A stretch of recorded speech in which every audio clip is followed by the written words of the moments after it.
Orientando o Direito está no ar. E hoje nós temos o privilégio de conversar aqui nos estúdios do Canal 20 com o professor Leandro Gabriel Moura Teixeira Mota, que é advogado militante e, como já informado, professor universitário. E hoje nós vamos falar sobre um tema interessantíssimo, porque a nossa Constituição, desde 1988, contém algumas informações no estilo a lei cuidará do direito do consumidor. Isso nós chamamos de norma programática, isso é verdade. Algumas dessas não são regulamentadas e cuidam de assuntos de extremo interesse para a população. Então eu começo perguntando ao professor Leandro o seu conceito sobre normas programáticas. Bem, as normas programáticas elas são trabalhadas de maneira mais eficiente no nosso ordenamento jurídico na obra do professor José Afonso da Silva, intitulada Aplicabilidade das Normas Constitucionais. É a classificação das normas constitucionais mais aceita no contexto atual, tanto no Brasil quanto no direito comparado. Bem, o professor José Afonso da Silva, ele divide a eficácia das normas constitucionais em três espécies. As normas de eficácia plena e aplicabilidade imediata, que são aquelas normas que, por natureza, previstas na Constituição, já têm eficácia e força de imediato, não necessitam de serem regulamentadas. Por exemplo, a maioria das normas consagradoras dos direitos e garantias fundamentais de primeira geração, especialmente o artigo 5º da Constituição, tanto que a redação do seu parágrafo 1º deixa bastante claro isto. Num segundo momento, nós temos as normas de eficácia contida, que são aquelas normas que são dotadas de eficácia jurídica, mas podem vir a ser regulamentadas pelo legislador constituinte derivado e terão o seu conteúdo ou a sua abrangência, de certa maneira, restringidas por este constituinte derivado, no caso, os legisladores que estão aí na atualidade, no Congresso Nacional. E, por último, as normas de eficácia limitada ou reduzida, que são aquelas que, embora previstas no texto constitucional, elas não são dotadas de eficácia jurídica imediata, no sentido de que necessitam de serem regulamentadas para que possam estar plenamente efetivas. Então, essas normas, por trazerem a necessidade de serem regulamentadas, são ditas, então, normas chamadas de programáticas, no sentido de que estabelecem programas, metas, objetivos a serem alcançados pelo Estado brasileiro.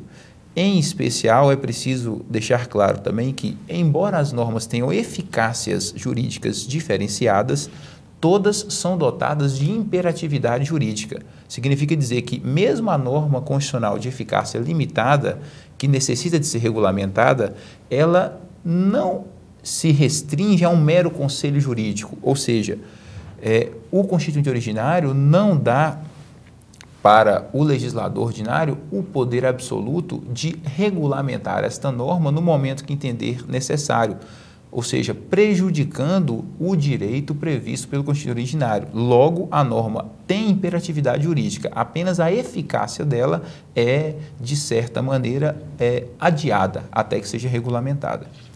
O professor Leandro Gabriel, e vamos dizer que na Constituição contém uma parte que diz que, para o cidadão comum, há determinado direito na forma da lei.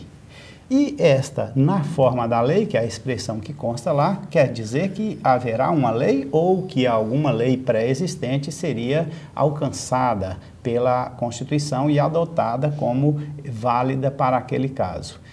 Na omissão da lei, qual o caminho que o cidadão comum pode tomar para fazer valer o seu direito previsto na Constituição, para que ele, qual seria o órgão ao qual ele recorre e com qual ação?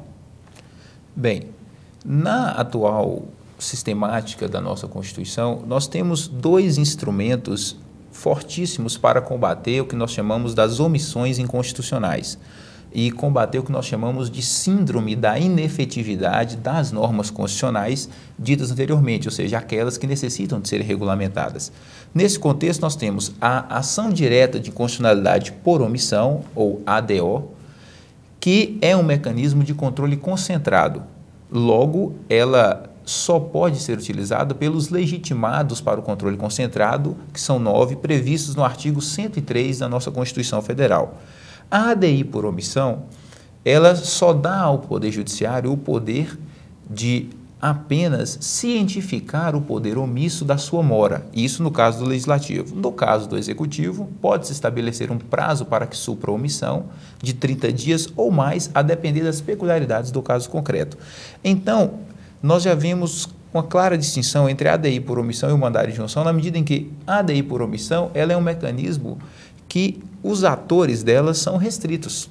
Já, voltando à pergunta que o senhor fez, relacionada à possibilidade do cidadão comum, o melhor instrumento é o instrumento do mandado de injunção. Por quê? Porque o mandado de injunção é uma ação constitucional de natureza processual que tem a vocação de tutelar as garantias e interesses individuais dos cidadãos. O mandado de injunção, ele sim, é um mecanismo de suprir estas omissões inconstitucionais que violem direitos de cidadania, direitos de nacionalidade, de soberania ou de garantias individuais de todos os cidadãos brasileiros, e ele, ao contrário da ADI por omissão, pode ser utilizado por todo e qualquer cidadão. A diferença, então, está fundamentalmente nesse aspecto e no aspecto de que a decisão do mandado de injunção permite que o Poder Judiciário crie a lei no caso concreto.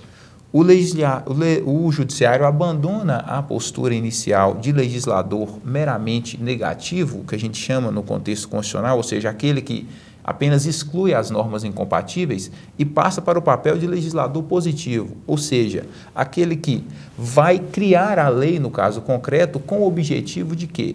De fazer valer a vontade do constituinte originário que garantia um direito, só que esse direito não estava efetivo até então porque o legislativo ou o executivo estavam omissos em regulamentar a questão. E no caso, professor, diríamos que uma pessoa autora de um mandado de injunção tenha para si uma ação decidida favoravelmente. É uma relação que no direito nós chamamos interpartes, válida apenas entre as pessoas que se envolveram na ação, quem pediu e o poder legislativo, aliás, melhor ainda, o poder judiciário decidiu. Eu faria duas perguntas em uma. Se esta ação poderia ser ampliada para outras pessoas e também a questão da validade, a determinação do Poder Judiciário. Se o Poder Judiciário comunica ao Poder Legislativo sem poder interferir na autonomia dos poderes, na seguinte ordem, entre aspas, faça uma lei em 30 dias. E se eles não fizerem a lei em 30 dias, quais seriam as consequências? Nessa situação, o que ocorre é o seguinte: hoje, o Supremo Tribunal Federal avançou de um aspecto positivo, em nossa opinião e na opinião da maioria dos doutrinadores do direito constitucional brasileiro, no sentido de que a decisão do mandado de injunção, que inicialmente foi concebido para ser um mecanismo de controle incidental, portanto, conforme o senhor mesmo deixou claro de maneira pertinente, com eficácia a decisão apenas para aquele que ingressou no judiciário, hoje o Supremo Tribunal Federal, aplicando o que nós chamamos de teoria da transcendência dos motivos determinantes de seus julgados, ele tem feito o seguinte: pega a questão que foi decidida inter partes, leva para a ratificação dessa questão pelo plenário do Supremo Tribunal Federal. Como isto funciona? Então, vota-se primeiro a questão individual. Vou garantir o direito ao cidadão fulano de tal. Garantiu o direito dele, supriu a omissão no caso concreto através do mandado de injunção, ou seja, criou a lei no caso concreto. O judiciário tem este poder. Uma vez criada a norma no caso concreto, o Supremo passa a um segundo momento do julgamento, vislumbrando a possibilidade de que exista uma série de processos idênticos, ou seja, que levariam até o tribunal uma série de recursos de teses jurídicas repetitivas. O Supremo pode fazer o seguinte: ele pega aquela decisão, leva para o exame do plenário e, uma vez ratificada esta decisão pelo quórum qualificado, que nós chamamos de quórum de 2/3, ou seja, 8 dos 11 ministros do Supremo Tribunal Federal, o Supremo pode dar àquela decisão, que em princípio era apenas individual, um caráter geral, ou erga omnes, conforme nós chamamos. Isso é o que nós chamamos da corrente concretista geral, ou seja, uma tendência de abstrativização da decisão do Supremo Tribunal Federal. Já no que toca a outra pergunta, ou seja, sobre até que ponto vai o poder do Supremo Tribunal Federal em determinar que a omissão legislativa seja suprida. Nós sabemos que nós temos o princípio da tripartição dos poderes. Os poderes são autônomos, mas harmônicos entre si. O objetivo do combate à síndrome da inefetividade constitucional é fazer prevalecer a garantia dos direitos fundamentais e fazer prevalecer a vontade do constituinte originário, porque o constituinte originário, ele é o senhor, a voz da Constituição propriamente dita, por assim dizer. Nesse aspecto, o que acontece então? Como o próprio Instituto tem a vocação de suprir a omissão, o mandado de injunção, ele não vai obrigar o legislativo a legislar, porque senão estaria ferindo a tripartição e a harmonia dos poderes. Mas ele vai, no caso concreto, fazer a lei. Foi o que o Supremo fez, por exemplo, em 3 casos paradigmáticos relacionados ao direito de greve do servidor. Cito para os senhores e recomendo a leitura dos acórdãos do Supremo, o mandado de injunção 670, 708 e 712 do Supremo Tribunal Federal, em que ele apreciou a questão do direito de greve do servidor público. Previsto no artigo 37, inciso 7 da Constituição, era um direito que até hoje não tinha sido regulamentado, e, melhor dizendo, não foi regulamentado ainda. Então, o servidor público ficava de mãos atadas. Como exercer o seu direito?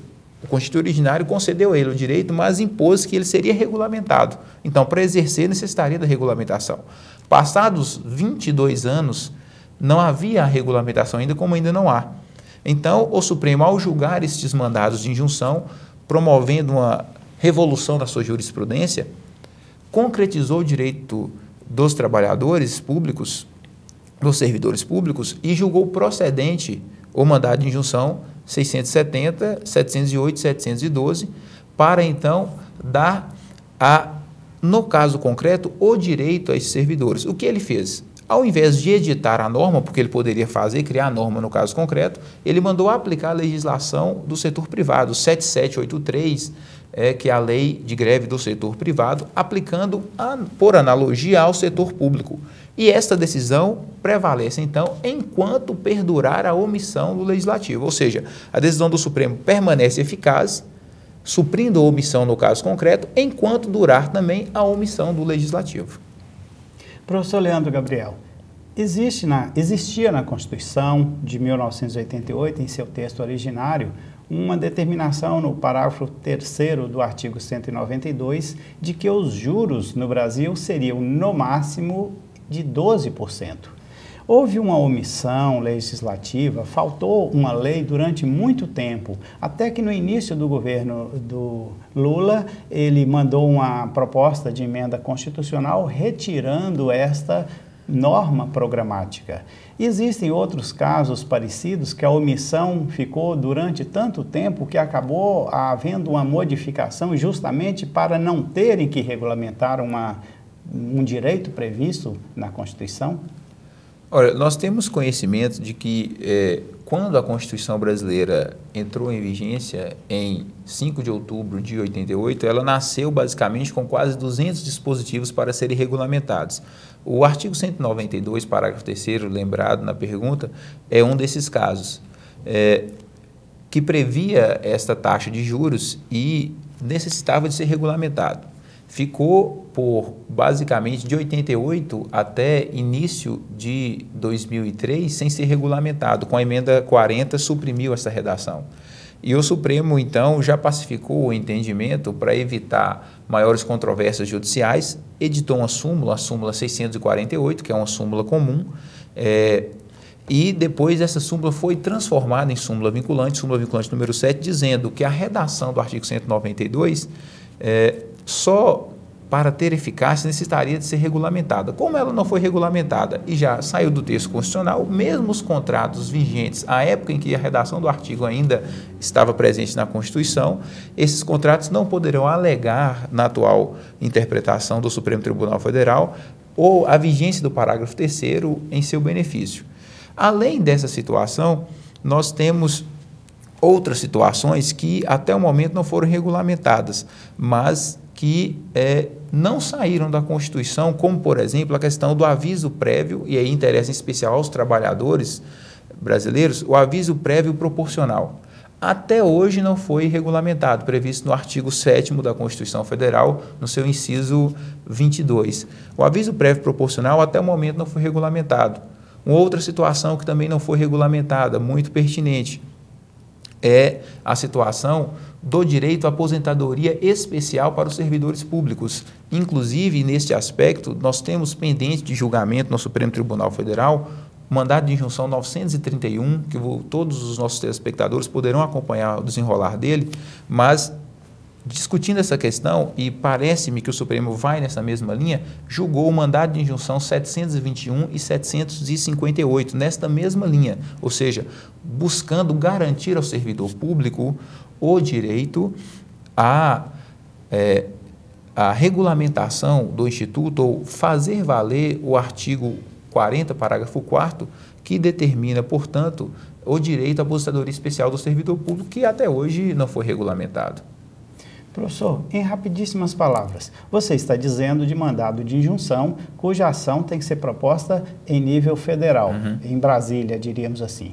Mas se a Constituição de Minas contiver uma norma programática não regulamentada, qual seria o tribunal competente para onde se ingressa com a causa? Neste caso, o tribunal competente é nosso Tribunal de Justiça, e o órgão competente dentro da divisão interna do Tribunal de Justiça é a Corte Especial, que é o órgão, dentro da hierarquia interna do Tribunal de Justiça, o órgão competente para decidir as questões constitucionais no âmbito estadual. E aí as omissões da Constituição do Estado de Minas, frente à Constituição do Estado de Minas Gerais, ou eventuais leis orgânicas dos municípios, então deve-se buscar o judiciário do Estado. Orientando o direito, teve o privilégio de conversar com o professor Leandro Gabriel Moura Teixeira Mota, que esclareceu um assunto de interesse de todos os telespectadores. Pedimos que o nosso telespectador nos espere, porque amanhã, em Querendo Deus, apresentaremos um outro programa.